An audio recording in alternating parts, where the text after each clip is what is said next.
سرکار مدینہ راحت قلب و سینہ صاحب معطر پسینہ صلی اللہ تعالیٰ علیہ وسلم کا فرمان عافیت نشان ہے، اے لوگو بے شک بروز قیامت اس کی دہشتوں اور حساب کتاب سے جلد نجات پانے والا شخص وہ ہوگا جس نے تم میں سے مجھ پر دنیا کے اندر بکثرت درود شریف پڑھے ہوں گے۔ یعنی قیامت کے دن جلدی فارغ، جلدی مشکل سے نکلنے والا، ڈیفیکلٹی سے جان چھوٹ جائے گی جس نے دنیا میں کثرت سے درود پاک پڑھے ہوں گے۔ اور ہم الحمدللہ ہر جمعے ہی تقریباً یہ حدیث پاک سنتے ہیں کہ جس کا مضمون ہے کہ جو کوئی شخص جمعہ کے دن 200 بار درود پاک پڑھے، حدیث پاک کے مضمون کے مطابق اس کے 200 برس کے گناہ معاف کر دیے جاتے ہیں۔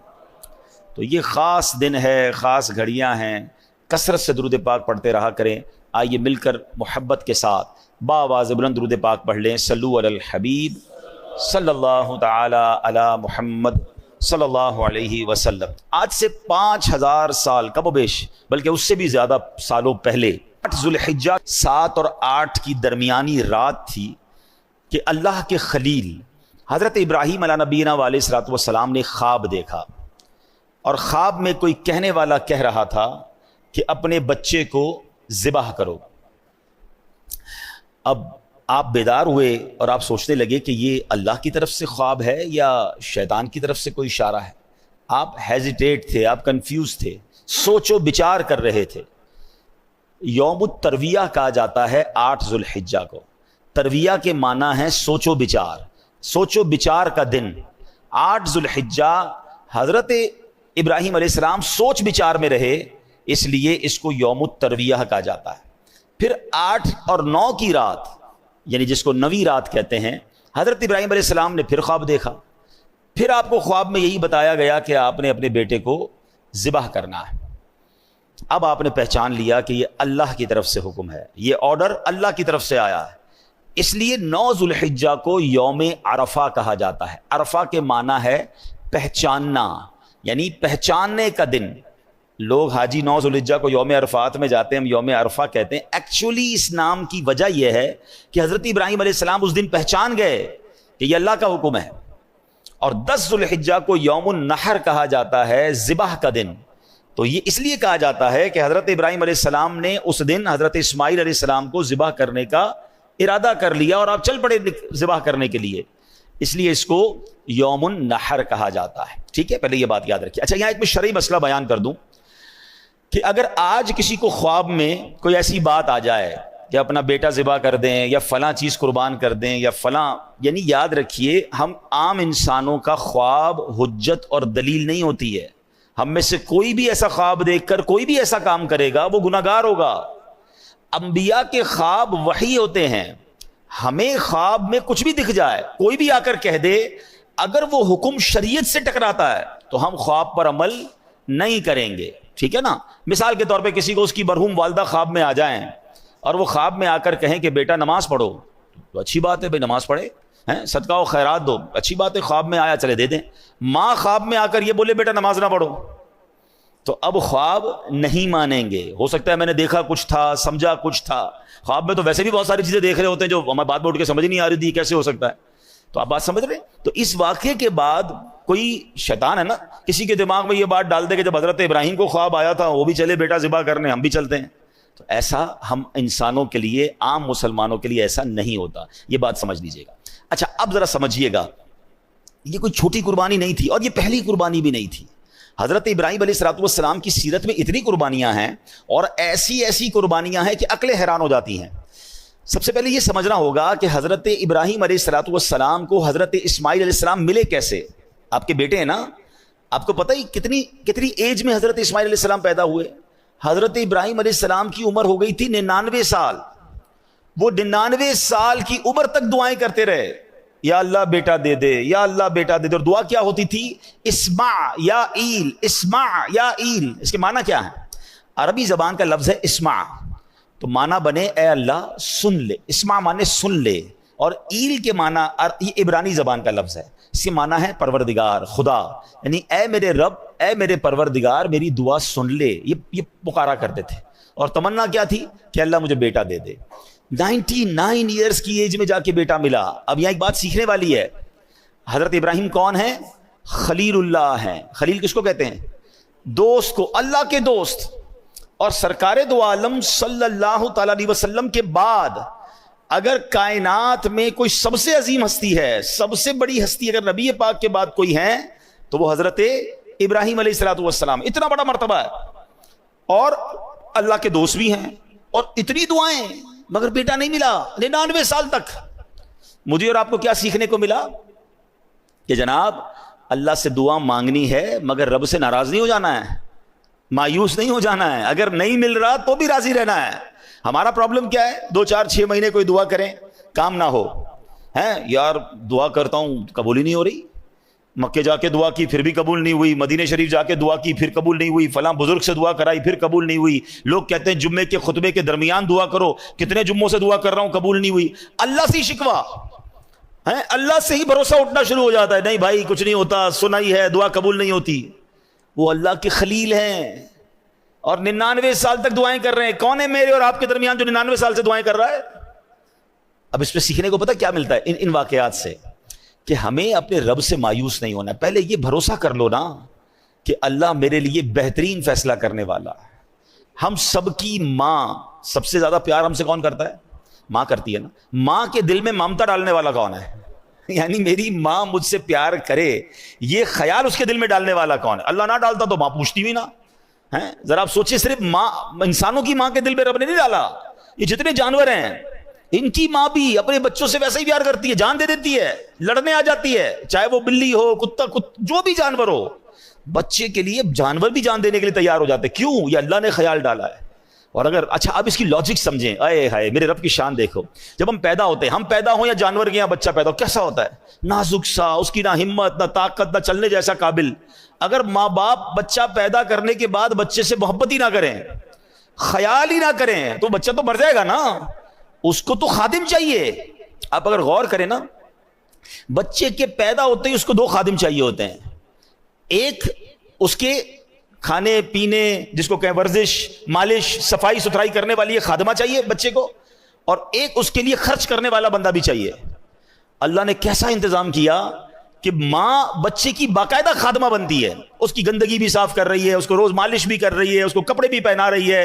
وہ روئے تو ماں تکلیف میں ہے، وہ اٹھ جائے تو ماں اٹھ جائے. اس کے جسم میں اللہ نے ایسی خوراک دی کہ ماں اسے دودھ بھی پلا رہی ہے. یعنی اللہ نے کیسی ہم سب کے لیے انتظام کیا کہ اس کے دل میں ایسی چیز ڈال دی کہ وہ اپنے آرام نہیں دیکھے گی، بچے کا آرام دیکھے گی.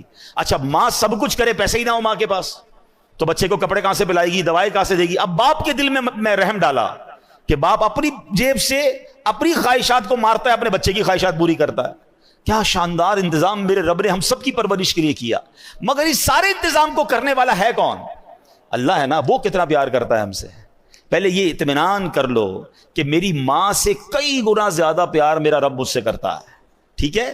تو جب رب مجھ سے اتنا پیار کرتا ہے اور وہ نہیں دے رہا ہے، میں مانگ رہا ہوں پھر بھی نہیں دے رہا ہے، میں رو رہا ہوں پھر بھی نہیں مل رہا ہے، تو پھر یقین کر لو نا یہی میرے لیے بہتر ہوگا، یہی میرے لیے اچھا ہوگا. میں نے کئی بار اپنے بیانات میں ایک ایگزامپل دی ہے سمجھانے کے لیے، آج پھر دے دیتا ہوں، شاید کسی کا دل میں اطمینان آ جائے. کئی لوگ ہوتے ہیں بیچارے پریشان ہوتے ہیں اور کنفیوز بھی رہتے ہیں، یار دعائیں مانگتے ہیں پتہ نہیں کیوں مسئلہ حل نہیں ہو رہا. مثال دیتا ہوں، چلے ایک ایگزامپل. آج کل گرمی کے دن ہیں، سب کو جی چاہتا ہے آئس کریم کھانے کا، شربت پینے کا، کولڈ ڈرنک پینے کا. لیکن اگر آپ کے کوئی چھوٹا بچہ ہو، بھائی ہو، اس کا گلا خراب ہو جائے، فلو ہو جائے اسے، ٹھیک ہے، نزلہ بھی ہو جائے، بخار ہو جائے، اور اب وہ رو رہا ہے کہ ابو میں نے آئس کریم کھانی ہے، یا ابو جی میں نے کولڈ ڈرنک پینی ہے، آپ کیا کریں گے؟ کھلائیں گے اسے؟ بتائیے نا. کولڈ ڈرنک پلائیں گے؟ اچھا وہ رو رہا ہے، نہیں میں نے پینی ہے، وہ بہت زور زور سے رو رہا ہے، آپ پلا دیں گے اسے؟ اچھا آپ کا کوئی دوست برابر میں آپ کے بیٹھا ہے، وہ کہ یار کیسے ظالم والد ہو یار، بچہ رو رہا ہے، پلا دو نا اسے آئس کریم، دے دو آئس کریم، کھلا دو یا کولڈ ڈرنک پلا دو. آپ ایک جواب دیں گے، میں والد ہوں، مجھے پتا ہے میرے بچے کو کب کیا دینا ہے، ابھی دوں گا بیمار ہو جائے گا، ابھی دوں گا اس کا گلا اور خراب ہو جائے گا، اس کو رونے دو، اس کو نہ دینا اس کے لیے اچھا ہے. ایسا ہی ہے نا. اب ذرا دل کے کانوں سے میرا جملہ سننا، آپ والد ہیں، آپ کو پتا ہے بچے کو کب کیا دینا ہے، میرے خالق کو نہیں پتا مجھے کب کیا دینا ہے؟ بات اگر یہ سمجھ آ گئی نا جس دن کہ میں رو رہا ہوں وہ نہیں دے رہا، میں تڑپ رہا ہوں وہ نہیں دے رہا، میں گڑ گڑا رہا ہوں وہ نہیں دے رہا، اب بندہ سمجھ جائے یہی میرے لیے بہتر ہے. میرا رب بہترین فیصلہ کرنے والا ہے، میری ماں سے زیادہ جب چاہنے والا ہے تو ڈیسیژن بھی بہترین ہوگا نا. اور ایسا لکھا کتابوں میں، روایتوں میں یہ مضمون ہے، کسی کا غریب رہنا اس کے لیے اچھا ہے اور کسی کا امیر بننا اس کے ایمان کے لیے اچھا ہے، کیونکہ اگر اس کو غریب کو امیر بنا دیا جاتا تو وہ پیسے کے اندر ایسا گم ہو جاتا کہ آگے جا کے اس کا ایمان بھی برباد ہو جانا تھا۔ تو رب جانتا ہے کہ اس کا غریب رہنا بہتر ہے، کسی کو امیر بنایا اس کے لیے دنیا اور آخرت کے امیر رہنا اچھا تھا، غربت ہوتی تو کہیں یہ کفر کر لیتا۔ تو ہمیں نہیں پتا ہوتا یہ اللہ کی تقسیم ہے، کوئی صحت مند رہتا ہے، کوئی بیمار رہتا ہے، کوئی خوش رہتا ہے، کوئی پریشان رہتا ہے، ارے یہ رب کے فیصلے ہیں، وہ ہم سے بہتر جاننے والا ہے۔ اور بعض اوقات جب نہیں ملتا نا اور اس کے کچھ عرصے بعد ملتا ہے تو عقل حیران ہو جاتی ہے کہ واقعی کمال فیصلہ تھا، یہی میرے لیے بہتر تھا۔ بے اولاد روتے ہیں اولاد نہیں مل رہی ہیں، در در جاتے ہیں دعائیں کرتے نہیں ملتی اولاد، کیا پتہ ایسی اولاد لکھی ہو اس کے نصیب میں کہ جو بڑے ہو کر ماں باپ کو مار کے گھر سے ہی نکالنا تھا۔ ہم نہیں سنتے بعض اوقات ماں باپ کہتے تو پیدا ہی نہ ہوتا تو اچھا تھا، اتنا بچہ تنگ کرتا ہے۔ تو یہ اللہ کے فیصلے ہیں۔ تو سبحان اللہ، حضرت ابراہیم 99 سال تک دعا کرتے رہے۔ اب جب دعا ہو گئی، حضرت اسماعیل مل گئے۔ اب مجھے بتاؤ جس کو 15-20 سال بعد اولاد ملے تو وہ کتنا پیار کرتا ہے اپنے بچے کو، گود سے لگائے رکھتا ہے کہ اب تو پیر بھی زمین پر نہ رہے ہیں۔ مگر پہلا امتحان کیا تھا کہ اس دودھ پیتے بچے اور اس کی ماں کو ایک ایسے صحرا میں چھوڑ کر آ جاؤ کہ جہاں کوئی آبادی نہیں ہے۔ آپ امیجن کر سکتے ہیں کہ آپ اپنی زوجہ اور اپنے بچے کو کسی میدان میں ریگستان میں چھوڑ کر آ جائیں، اور وہ بھی وہ بچہ جو اتنی دعاؤں کے بعد ملا ہو، مگر اللہ کا حکم تھا آپ چھوڑ کر آ گئے۔ وہ واقعہ طویل ہے، پھر کسی دن اس کو ڈسکس کریں گے۔ آپ نے سنا ہوگا کہ کس طرح بی بی ہاجرہ جو ہے صفا مروہ کے درمیان دوڑی، کس طرح حضرت اسماعیل کے قدموں سے زمزم جاری ہوا، اور پھر کس طرح مکہ آباد ہوا۔ سبحان اللہ۔ مگر پہلے قربانی تو سوچو کیسی تھی کہ ماں ہے، بچہ ہے، تھوڑا سا پانی اور کھانا ہے اور وہ ختم ہو گیا، اور اب کچھ نہیں ہے مگر اللہ پر بھروسہ ہے۔ اس خاندان کی قربانیاں تو سوچو۔ پھر اللہ نے حضرت ابراہیم اور حضرت اسماعیل سے کعبے کی تعمیر کروائی، وہ مقام ابراہیم جس پر کھڑے ہو کر حضرت ابراہیم نے کعبے کی تعمیر کی۔ سبحان اللہ، یہ کیسا اللہ کے نبی کا معجزہ ہے کہ 5000 سال سے زیادہ عرصہ گزر چکا ہے۔ جو مکے گئے ہیں انہیں پتا ہے کہ آج بھی اپنی آنکھوں سے حضرت ابراہیم کے قدموں کے نشان ہم دیکھتے ہیں، اور وہ پتھر ویسے ہی سلامت ہے۔ دنیا میں کوئی پرانی سے پرانی عمارت 700 800 1000 سال کے بعد ختم ہو جاتی ہے، گر جاتی ہے، نام و نشان مٹ جاتا ہے۔ یہ 5000 سال سے زیادہ عرصہ ہو گیا ہے، یہ پتھر کھلے آسمان تلے موجود رہا۔ علماء کہتے ہیں کہ ہزاروں بارشیں دیکھی، ہزاروں آندھیاں دیکھی، ہزاروں موسم کی تبدیلیاں دیکھی، مگر حضرت ابراہیم کے قدموں کے نشان ویسے کے ویسے موجود ہیں۔ اور قرآن میں رب نے فرمایا وَاتَّخِذُوا مِن مَّقَامِ إِبْرَاهِيمَ مُصَلًّى، اور ابراہیم کے کھڑے ہونے کی جگہ کو اپنے لیے نماز کی جگہ بنا لو۔ اللہ اکبر۔ یہ مقام ہے حضرت ابراہیم، حضرت اسماعیل اور بی بی ہاجرہ رضی اللہ تعالی عنہا کا۔ لیکن ایک امتحان نہیں تھا، اب یہ والا امتحان جو میں نے آپ کو خواب سنایا کہ اپنے بیٹے کو ذبح کرو۔ اچھا، اب حضرت ابراہیم علیہ السلام نے اپنی زوجہ سے کہا کہ بیٹے کو تیار کر دو۔ حضرت اسماعیل کو تیار کیا، اور اب کمال یہ ہے کہ چلے قربان کرنے۔ جب قربان کرنے چلے تو شیطان کب یہ چاہتا کہ اتنی بڑی قربانی، اتنا بڑا جناب ثواب حضرت ابراہیم کما لیں گے۔ تو شیطان پہلے حضرت ابراہیم کے پاس آیا انسانی شکل میں، اے ابراہیم کہاں چلے؟ کہا بیٹے کو لے کے جا رہا ہوں۔ کہا مجھے پتا ہے آپ ذبح کرنے جا رہے ہیں۔ حضرت ابراہیم نے کہا کہ اب بیٹے کو باپ ذبح کرتا ہے؟ کہا مجھے پتا ہے آپ کو اللہ کا حکم ملا ہے۔ آپ نے فرمایا پھر اللہ کا حکم ہے تو میں اس پر راضی ہوں۔ شیطان مردود وہاں سے جا کر حضرت بی بی ہاجرہ کے پاس جاتا ہے۔ اب ماں کتنا پیار کرتی ہے بچے سے، وہ بھی بچہ وہ جو اتنی دعاؤں کے بعد ملا ہو۔ آپ کو پتا ہے حضرت اسماعیل کی عمر کتنی تھی اس وقت؟ ایک روایت کے مطابق 7 سال اور ایک روایت کے مطابق 13 سال۔ کیا عمر ہوتی ہے یہ؟ حضرت ہاجرہ کے پاس جا کر کہتا ہے اے ہاجرہ تمہیں پتا ہے تمہارے شوہر بیٹے کو کہاں لے جا رہے ہیں؟ کہاں لے جا رہے ہیں؟ کہا ذبح کرنے لے جا رہے ہیں۔ کہا کیا باپ بیٹے کو ذبح کرتا ہے؟ کہا اس لیے ذبح کر رہے ہیں کہ اللہ کا حکم ہے۔ بی بی ہاجرہ کہتی ہے اگر میرے رب کا حکم ہے تو پھر ہم راضی ہیں۔ کیا گھرانہ ہے یہ۔ اب حضرت اسماعیل کے پاس چلا گیا شیطان، چھوٹی عمر ہے۔ کیا ہے بیٹے تمہیں پتا ہے تمہارے والد کہاں لے جا رہے ہیں؟ کہاں لے جا رہے ہیں؟ میرے والد تو کہیں مجھے کسی سے ملانے لے جا رہے ہیں، تیار کروایا تھا نا۔ کہ نہیں تمہیں ذبح کرنے لے جا رہے ہیں۔ کہتے ہیں کیا باپ بیٹے کو ذبح کرتا ہے؟ کہاں اس لیے ذبح کر رہے ہیں کہ اللہ کا حکم ہے۔ حضرت اسماعیل کہتے ہیں رب کا حکم ہے تو پھر میں بھی راضی ہوں۔ یہ لوگ تھے۔ ہاں، اب کمال یہ ہے کہ اب حضرت ابراہیم علیہ السلام کو جب وہ سامنے آیا نا شیطان، تو فرشتوں نے کہا اس کو کنکر مارے ہیں۔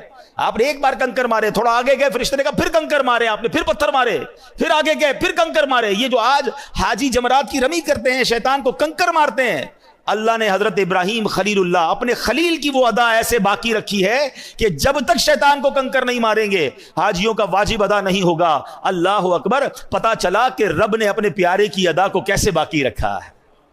اچھا اب جناب کیا ہوا؟ حضرت ابراہیم علیہ السلام نے تو ایک اور کمال یہ کیا کہ اپنے بیٹے سے پھر مشورہ بھی کر لیا. اور یہ جو کانورزیشن ہے, یہ جو بات چیت ہے باپ بیٹے میں, اللہ نے اس کو قرآن میں ذکر کیا ہے. حضرت ابراہیم علیہ السلام اپنے بیٹے سے پوچھتے ہیں, یا بنیا انی ارا فی المنام انی اذبحک فانظر ماذا تری. وہ کہتے ہیں کہ اے میرے بیٹے, میں نے خواب دیکھا کہ میں تجھے ذبح کرتا ہوں, اب تو دیکھ تیری کیا رائے ہے. ہیں بیٹا تو بتا تیری کیا رائے ہے. پوچھ لیا آپ نے ڈائریکٹ. اب حضرت اسماعیل کا ذرا جواب سنیں, کیسا بیٹا ہے یہ, کیسی تربیت ہے. حضرت اسماعیل کہتے ہیں یا ابت افعل ما تؤمر, اے میرے والد کیجئے جس کا آپ کو حکم ہے, خدا نے چاہا تو قریب ہے آپ مجھے صابر یعنی صبر کرنے والا پائیں گے. اللہ اکبر. اب حضرت اسماعیل نے بڑی انوکھی بات کی حضرت ابراہیم سے. کہتے ہیں بابا جان ایک کام کیجئے گا, ذرا چھری کو تیز کر دیجئے گا تاکہ مجھے ذبح ہوتے ہوئے تکلیف کم ہو. مجھے اچھی طرح رسیوں سے باندھ دیجئے گا تاکہ میں زیادہ ہلوں تو میرے خون کے چھینٹے کہیں آپ کے کپڑوں پر نہ پڑ جائیں. اے بابا جان مجھے سیدھا نہیں, مجھے الٹا چہرے کے بر لٹا دیجئے گا, پیشانی کے بل لٹائیے گا کیونکہ میرا چہرہ آپ کو دیکھنا نہ پڑے. اور جب مجھے ذبح کر لیں تو میرا یہ جو لباس ہے نا, یہ میری ماں بی بی حاجرہ کو دے دیجئے گا تاکہ ان کو کچھ تسلی ہو جائے. آپ سوچ سکتے ہیں یہ باپ بیٹے کی کانورزیشن, یہ کیسی قربانی تھی. اور ایسے ہی ہوا, حضرت ابراہیم علیہ السلام نے اپنے بیٹے کو رسیوں سے باندھ دیا, چھری کو تیز بھی کر لیا, پیشانی کے بل بھی لٹا دیا. اور سبحان اللہ, آپ کے لیے جو حکم تھا, آپ کا جو کام تھا, جو بندگی تھی, آپ نے کر دی. وہ تو کر چکے جو کرنی بشر کی ہے, آپ نے چھری کو پھرا دیا. مگر سبحان اللہ, میرا رب چاہے تو چھری بھی کام نہ کرے نا, چھری نے کاٹا نہیں. یہاں یہ بات بھی سمجھنی ہے. حضرت ابراہیمی کے دو واقعات ہیں جو پھر ہمیں توکل سکھاتے ہیں. آپ وہ واقعہ پھر کبھی ڈسکس کریں گے, لیکن ماشاءاللہ آپ نے سنا ہوگا کہ حضرت ابراہیم علیہ السلام کو نمرود نے ایک آگ لگائی تھی جس میں ڈالا گیا تھا. آگ کا کام کیا ہے بتاؤ نا, جلانا ہے نا. آگ نے جلایا نہیں نا. کیا ہوا, اتنی بڑی آگ تھی, آپ کو تھرو کر دیا گیا آگ میں. اور ایک دو منٹ نہیں, آپ ایک روایت کے مطابق 7 دن اور ایک روایت کے مطابق 40 دن اس آگ میں رہے, مگر آپ کا بال بھی بیکا نہیں ہوا. تو پتا کیا چلا کہ آگ کا کام جلانا ہے, مگر رب چاہے تو آگ نہیں جلائے گی. چھری کا کام کاٹنا ہے, مگر میرا رب چاہے تو پھرا دے کوئی چھری, مگر چھری نے کاٹنا نہیں ہے. تو پتا یہ چلا کہ اگر آج بھی, اب یہ ہمارے لیے پھر پیغام ہے, ہم بہت ساری چیزیں کیلکولیٹر سے چل رہے ہوتے ہیں, بہت ساری چیزیں کیلکولیشن سے چل رہے ہوتے ہیں کہ یار یہ ہوگا تو پھر یہ ہو جائے گا, یوں کروں گا تو یہ ہو جائے گا, اتنی بڑی مشکل میں ہوں, یار کیلکولیشن بتاتی ہے یہ مشکل نہیں ختم ہوگی, میں یہ قرضے سے نہیں نکل سکوں گا, میں اس پرابلم سے نہیں نکل سکوں گا, ڈاکٹر کہتے ہیں بیماری ایسی ہے کہ بندہ نہیں بچے گا. ہم مایوس ہو جاتے ہیں, ہم اللہ کی رحمت سے مایوس ہو جاتے ہیں. ارے میری ایک بات تو سمجھ لو, مشکل کتنی ہی بڑی کیوں نہ ہو, میرے اور آپ کے لیے بڑی ہے, میرے رب کے لیے بڑی نہیں ہے. ان اللہ علی کل شیء قدیر. وہ چاہے تو آگ کو باغ بنا سکتا ہے, وہ چاہے تو چھری گلے پہ پھرا دی جائے, کاٹتی نہیں ہے. ارے میرا رب چاہے تو اندھیرے کنویں سے نکال کر حضرت یوسف کو مصر کا بادشاہ بنا سکتا ہے. ختم ہو گئی تھی نا لائف, بھائیوں نے باندھ کر کنویں میں ڈال دیا تھا, اب اور کیا بچتا ہے. مگر اللہ نے صرف کنویں سے نہیں نکالا, مصر کا بادشاہ بنایا. حضرت میرا رب چاہے دریائے نیل حضرت موسیٰ اور ان کے ساتھیوں کے لیے راستے نکالتا ہے, اور اسی دریائے نیل میں پیچھے آنے والے فرعونیوں کو غرق بھی کر دیتا ہے. تو اللہ پر بھروسہ رکھو نا. ہم کیوں بھروسہ توڑ دیتے ہیں, ہم کیوں مایوس ہو جاتے ہیں, لوگ خودکشی کی باتیں کرنے لگ جاتے ہیں, لوگ ڈپریشن کی طرف چلے جاتے ہیں کہ نہیں ہو سکتا. ارے حضرت آپ کو نہیں پتا پرابلم بہت بڑا ہے, یقیناً تمہارا پرابلم کتنا ہی بڑا کیوں نہ ہو, میرے رب کی قدرت اس سے بڑی ہے, میرے رب کی نگاہ رحمت پڑنی ہے, تمہارے مسائل حل ہو سکتے ہیں, بس اصل بھروسہ چاہیے. علامہ اقبال شاعر مشرق نے کہا نا کہ اگر آج بھی ہو ابراہیم سا ایمان پیدا, there is only one condition, ایمان وہ والا چاہیے. اگر آج بھی ہو ابراہیم سا ایمان پیدا, آگ کر سکتی ہے انداز گلستان پیدا. اب کیا ہوا, چھری پھرا دی, چھری نے کاٹا نہیں, اور اب اللہ نے حکم دیا حضرت جبریل امین کو, اے جبریل جاؤ اور جنتی مینڈھا لے کر جاؤ. اور حضرت جبریل جنت سے مینڈھا لے کر آئے, اور جب لے کر آئے نا تو حضرت جبریل کی آواز کیا تھی, اللہ اکبر اللہ اکبر. حضرت ابراہیم اپنے بیٹے کے اوپر جھکے ہوئے ہیں, چھری ہاتھ میں ہے, آسمان کی طرف نظر کی تو دیکھا کہ جبریل آسمان سے آ رہے ہیں. آپ سمجھ گئے کہ میرے امتحان کا وقت ختم ہو گیا. آپ نے کیا کہا؟ لا الہ الا اللہ واللہ اکبر. حضرت اسماعیل جو نیچے لیٹے ہوئے تھے وہ بھی سمجھ گئے. جب تکبیر کی آوازیں سنی تو سمجھ گئے کہ امتحان پورا ہو گیا. کہتے ہیں اللہ اکبر وللہ الحمد. یہ جو عید کے دن تسبیح پڑھتے ہیں نا، اس کا ذرا سینیریو سمجھیے، اس کا پس منظر اور بیک گراؤنڈ سمجھیے. یہ کتنی مبارک تسبیح ہے کہ اس کے شروع کے الفاظ حضرت جبریل کی زبان سے نکلے ہیں، اس کے درمیان کے الفاظ حضرت ابراہیم کی آواز میں نکلے ہیں، اور آخری الفاظ حضرت اسماعیل کی زبان سے نکلے ہیں. ہم تو تسبیح نارملی پڑھ لیتے ہیں، مگر اس سینیریو کو، اس قربانی کو، اس عظیم واقعے کو تو یاد کیا کرو. بلکہ میرے پیارے اسلامی بھائیوں، اس بیان کو، اس واقعے کو اپنے بچوں کو سنائیں. آج ہمارے سامنے تو ہم نے اپنے قربانی کو ایک فیسٹیول بنا دیا ہے. جناب جانور آ رہے ہیں، تصویریں کھنچ رہی ہیں، ہم گھما رہے ہیں، پھرا رہے ہیں، اور ذبح کے بعد جناب پھر اس کی باربیکیو پارٹیاں ہوں گی. کون بتائے گا بچوں کو؟ کون یاد کرے گا اس قربانی کو؟ ارے سوچو تو صحیح، 99 سال کی دعاؤں کے بعد بیٹا ملا تھا اور اس کو ذبح کرنے چلے تھے. ہمیں کہا گیا صرف جانور قربان کر دو. ذرا سوچیے اگر ہم سے کہہ دیا جائے کہ کم از کم زندگی میں ایک بار سب اپنا اپنا بچہ ذبح کرو، ہم کرتے؟ ہم کر پاتے ہیں؟ یا نماز کے لیے ٹائم نہیں ہے لوگوں کے پاس؟ فرض حج ہو جاتا ہے تو حج کرنے نہیں جاتے. کون قربانی دیتا؟ سوچئے کتنی آسانی ہمارے لیے. لیکن کیا ہم بھول جائیں گے اس قربانی کو؟ کیا یاد نہیں کریں گے کہ اللہ والوں نے کیسی کیسی قربانیاں دی؟ اللہ ان کے صدقے ہمیں کچھ اپنے معمولات کو سدھارنے کی توفیق عطا فرمائے. اب اس تسبیح کو ذرا اس تصور میں تو پڑھیے نا کہ سبحان اللہ پہلے حضرت جبرائیل کا کہہ رہے ہیں اور پھر حضرت ابراہیم اور آخر میں حضرت اسماعیل مل کر پڑھیں گے. اللہ اکبر لا الہ الا اللہ واللہ اکبر وللہ الحمد. اللہ اکبر لا الہ الا اللہ واللہ اکبر وللہ الحمد. اللہ اکبر لا الہ الا اللہ واللہ اکبر وللہ. چلے اس تسبیح کا طریقہ بھی سمجھ لیں کہ عید الاضحیٰ کے لیے جب آپ چلیں گے تو آپ نے اس کو بلند آواز سے پڑھنا ہے. جب گھر سے نکلیں نماز عید کے لیے تو بقرہ عید میں بلند آواز سے پڑھیں اور عید الفطر میں اس کو پست آواز سے پڑھنا ہوتا ہے. عید کی نماز کے لیے آنے کا ایک اور سنت طریقہ یہ ہے کہ عید کی نماز کے لیے ایک راستے سے آئیں اور دوسرے راستے سے آپ نے واپس جانا ہے. اور سبحان اللہ وہ تو بچہ قربان کرنے گئے تھے اور اللہ نے قربانی کیسے قبول فرمائی، مگر ہم جو جانور قربان کر رہے ہیں اللہ کی مہربانی دیکھیے اس پر ثواب کتنا بڑا عطا فرمایا. حدیث پاک میں آتا ہے قربانی کرنے والے کو قربانی کے جانور کے ہر بال کے بدلے میں ایک نیکی ملتی ہے. جتنے بال ہوتے ہیں جانور پر اتنی نیکیاں ملتی ہیں. ایک اور حدیث پاک، جس نے خوش دلی سے طالب ثواب ہو کر قربانی کی تو وہ آتش جہنم سے حجاب یعنی روک ہو جائے گی. یعنی اگر خوش دلی کے ساتھ، بوجھ سمجھ کر نہیں، یا اللہ تیرا شکر تو نے قربانی کرنے کی توفیق دی، اور اللہ کے لیے قربانی ہو، دکھاوے کے لیے نہیں. آج کل تو قربانی کو بھی جناب ایک اسٹیٹس سمبل بنا لیا گیا ہے. میں نہیں کہتا جانور اچھے قربان نہ کریں، بہترین جانور قربان کریں. اللہ نے دیا ہے، مہنگے سے مہنگا جانور قربان کرو، یا اللہ تیری مہربانی تو نے اتنا مال دیا. لیکن وہ اس لیے نہیں کہ شو آف، میں سب سے بڑے جانور لایا ہوں، میرے نام ہوگا، میرا جناب اس کے بعد اس لوگوں میں واہ واہ ہوگی. اگر یہ نیت ہے تو پھر ثواب نہیں ملنا اللہ کی رضا کے لیے. ہاں ہم پتہ ہے قربانی کے لیے ایک دعا پڑھتے ہیں، میں آگے وہ دعا بھی سناؤں گا، اس میں بھی یہی مقصد ہے. ایک اور بڑی پیاری حدیث پاک، پیارے آقا علیہ الصلوۃ والسلام نے اپنی پیاری صاحبزادی خاتون جنت بی بی فاطمہ الزہرا رضی اللہ تعالیٰ عنہا سے فرمایا، اے فاطمہ اپنی قربانی کے پاس موجود رہو، کیونکہ اس کے خون کا پہلا قطرہ گرے گا اور تمہارے سارے گناہ معاف کر دیے جائیں گے.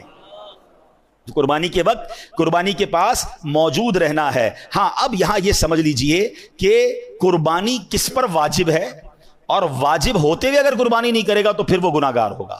بلکہ فتاوی امجدیہ میں ہے کہ اگر کسی پر قربانی واجب ہے اور اس وقت اس کے پاس پیسے نہیں ہیں تو قرض لے کر یا کوئی چیز فروخت کر کے بھی قربانی کرے، یہ ضروری ہے. ٹھیک ہے.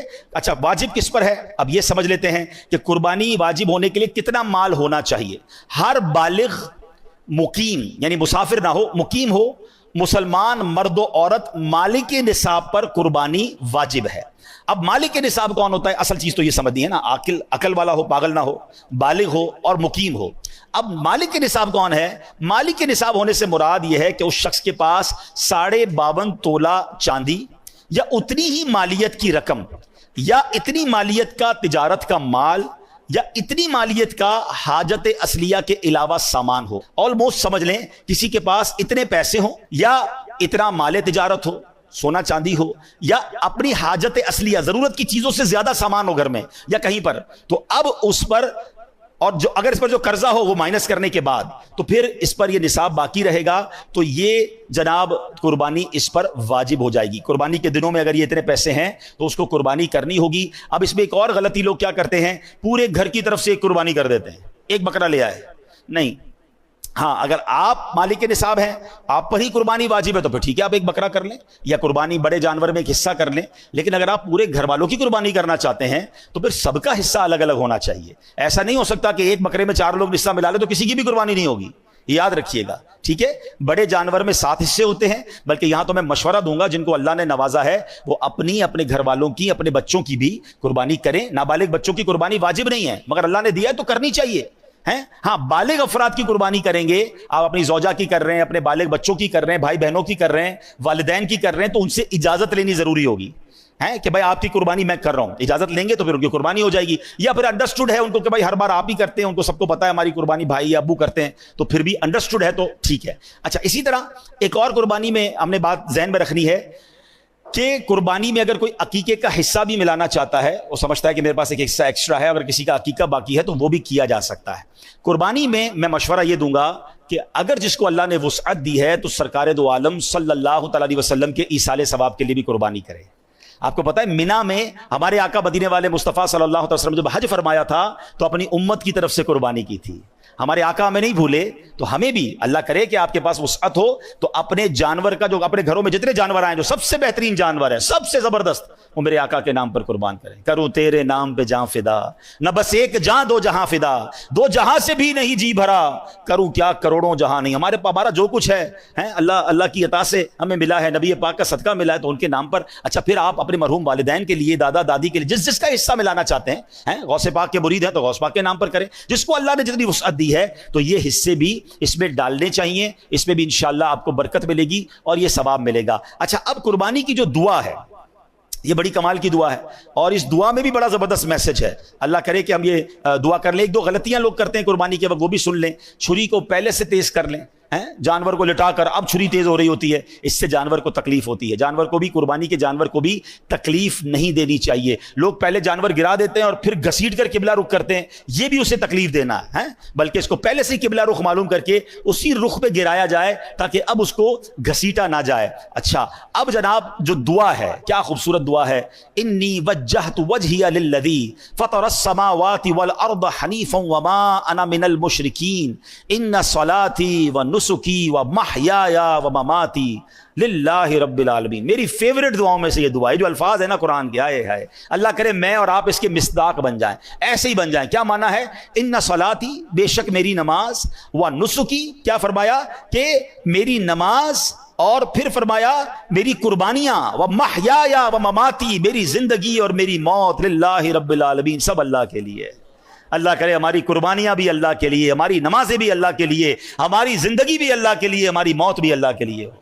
پرابلم یہ کہ قربانی کرتے ہیں مگر اللہ کے لیے نہیں ہو رہی ہوتی, اس میں نیتیں اور شامل ہو جاتی ہیں. نہیں, دکھاوا نہیں, لوگوں کی واہ واہ نہیں, مجھے اللہ کو راضی کرنا ہے. اور یہ قربانی کرتے وقت دعا بھی پڑھیں اور دل میں یہ کیفیت بھی پیدا کرے کہ اللہ اپنی مہربانی سے میری قربانی جو ہے وہ قبول فرما لے. تو بہرحال جانوروں پر رحم کیجئے گا, اس کو تماشا نہ بنائیں, اس کو جس کو کہتے ہیں نا کہ جانور کو تکلیف پہنچا رہے ہوتے ہیں, یہ بالکل نہیں کرنا چاہیے. سرکار دو عالم علیہ الصلوۃ والسلام نے ایک شخص کو دیکھا کہ وہ بکری کی گردن پر پاؤں رکھ کر چھری تیز کر رہا ہے اور بکری اس کی طرف دیکھ رہی ہے. تو نبی پاک علیہ الصلوۃ والسلام نے فرمایا, کیا تم پہلے ایسا نہیں کر سکتے تھے؟ کیا تم اسے کئی موتیں مارنا چاہتے ہو؟ اسے لٹانے سے پہلے اپنی چھری تیز کیوں نہ کر لی؟ یعنی اس قدر نبی پاک علیہ الصلوۃ والسلام جانوروں کے حقوق بھی بیان کر رہے ہیں. اچھا, بعض اوقات یہ جو قصاب بھائی ہوتے ہیں یہ غلطی کیا کرتے ہیں کہ جانور کو ذبح کیا, ابھی وہ تڑپ رہا ہے اور اس کی کھال اتارنا شروع کر دیتے ہیں. بالکل ان کو ہاتھ نہ لگانے دیں, کہ پہلے اس کی روح پوری نکلنے دیں, اس کو ٹھنڈا ہو لینے دیں, پھر کسی طرح کا بھی کوئی کام شروع کریں. ان کو جلدی ہوتی ہے, یہ سخت اذیت دینا ہے کہ ابھی تو وہ ذبح ہوا ہے,